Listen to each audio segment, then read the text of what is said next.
يعني انت بعد ما الناس اللي حواليكي كمان حاسين ان انت مش انت، وان انت كنتي في فتره في حياتك في شكل في ضرر ما بيحصل معاكي، حسيتي ان انت عايزه تفهمي ايه اللي كان بيحصل حواليكي ده؟ كان ايه؟ انا كنت في ايه؟ هو في الحقيقة هو الواحد بيوصل لمرحلة ان هو عايز يفهم هو انا مش طبيعية، انا ماليش دعوة بقى بأي حد تاني، يعني انا حاسة ان انا مش تمام.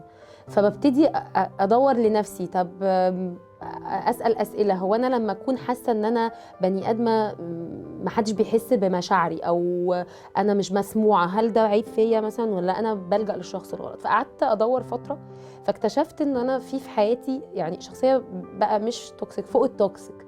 فابتديت اكتشف ده بقى بقرايه كتير قبل ما تطلع الصراحه، يعني فكره بقى ان الستات تعرف التوكسيك وانه كتب. والنرجسي لا اكتشفت بقى كان في موقع كده كوره، هو موقع مشهور عالمي كده يعني حلو قوي، كان الناس ابتدت بقى تنصح بعض وتفهم بعض ويبتدوا يسالوا اسئله. وكانت ميزه الموقع ده ان هو لما بتسالي السؤال مره مثلا على حاجه معينه بيبتدي يطلع لك اسئله تانية ناس تانية مجاوباها. فاكتشفت فاكره اسم الموقع ده؟ كوره. اوكي. ابتديت بقى اقرا، بقيت كل يوم بقى باخد دوز. بس الحلو الصراحه حاسه ان انا عملته لنفسي ان انا بقيت اخد بالي كويس قوي، عشان انا ما بحبش اعيش دور الضحيه.